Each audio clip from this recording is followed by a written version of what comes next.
यह ब्रह्मांड अनंत है, इसका कोई अंत नहीं, कोई प्रारंभ नहीं।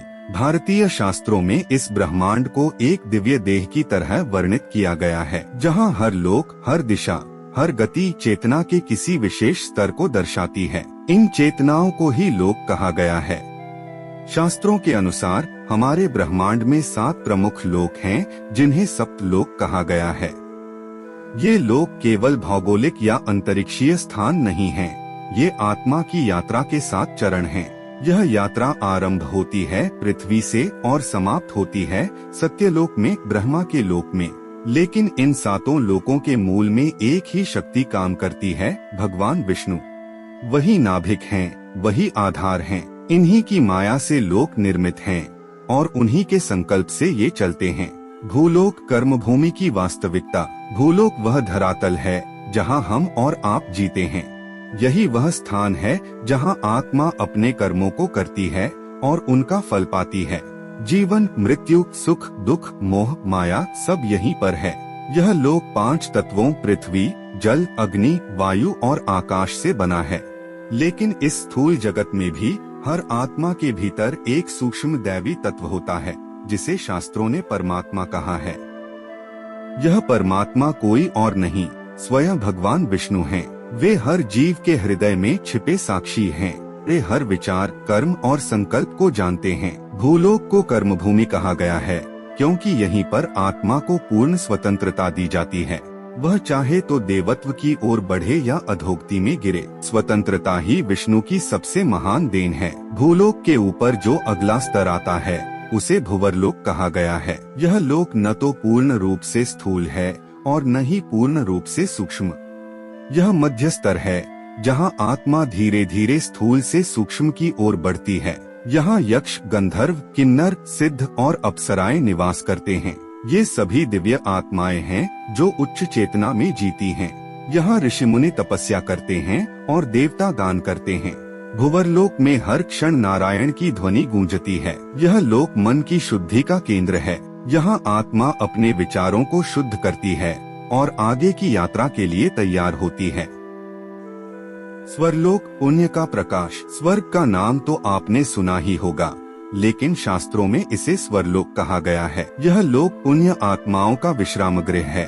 जो आत्माएं भूलोक में अत्यधिक पुण्य अर्जित करती हैं, वे मृत्यु के बाद स्वर्गलोक जाती हैं।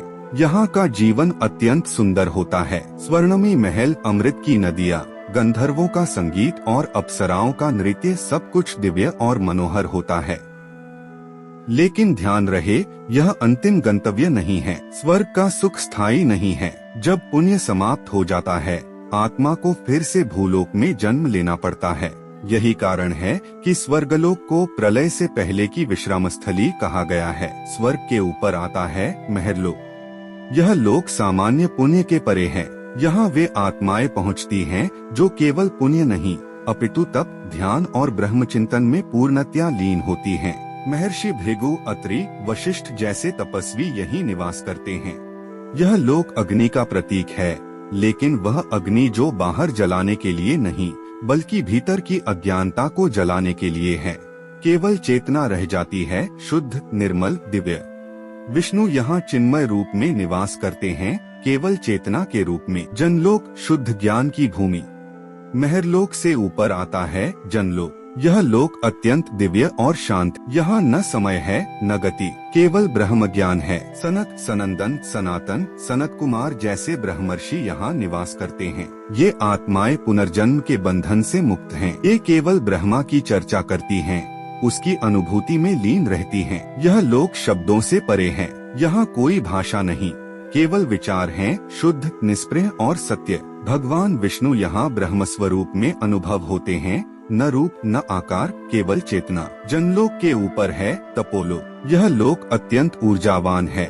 यहाँ की वायु भी तप से भरी है। यह वह स्थान है जहाँ आत्मा ब्रह्मा से एकाकार होने से कुछ ही कदम दूर होती है। यहाँ वही आत्माएं पहुँचती हैं जिन्होंने ब्रह्मचर्य, संयम, तप और वैराग्य के सभी स्तरों को पार कर लिया है। यह वह भूमि है जहाँ शिव ध्यान करते हैं, जहाँ दुर्वासा का आवास है और जहाँ विष्णु स्वयं योग निद्रा में प्रविष्ट होते हैं। यहाँ न इच्छाएं हैं, न भावनाएं, केवल एकाग्रता है। यहाँ आत्मा का उद्देश्य केवल एक है, परम सत्य से मिलन। ब्रह्मलोक अंतिम शांति।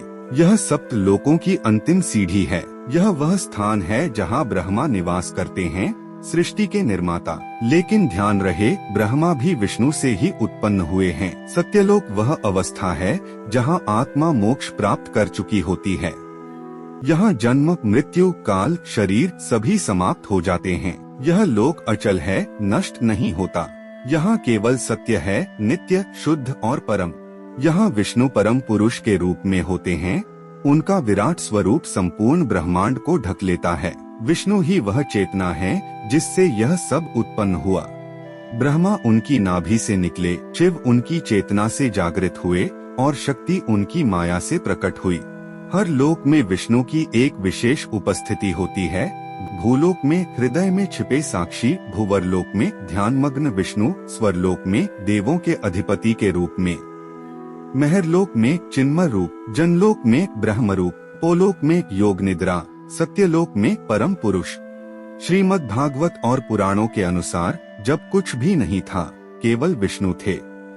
वे क्षीर सागर में अनंत शेष पर योग निद्रा में थे। उनके नाभि से एक कमल निकला जिसमें ब्रह्मा प्रकट हुए। लेकिन वह शक्ति जिससे यह कमल निकला वह विष्णु की ही चेतना थी।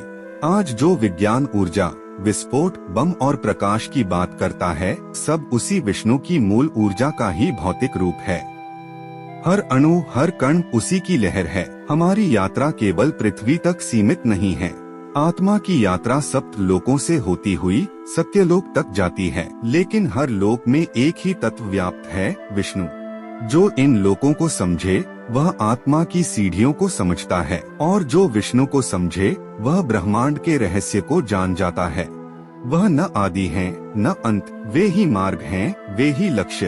वही लोक हैं, वही माया। वही जीवन है, वही सत्य।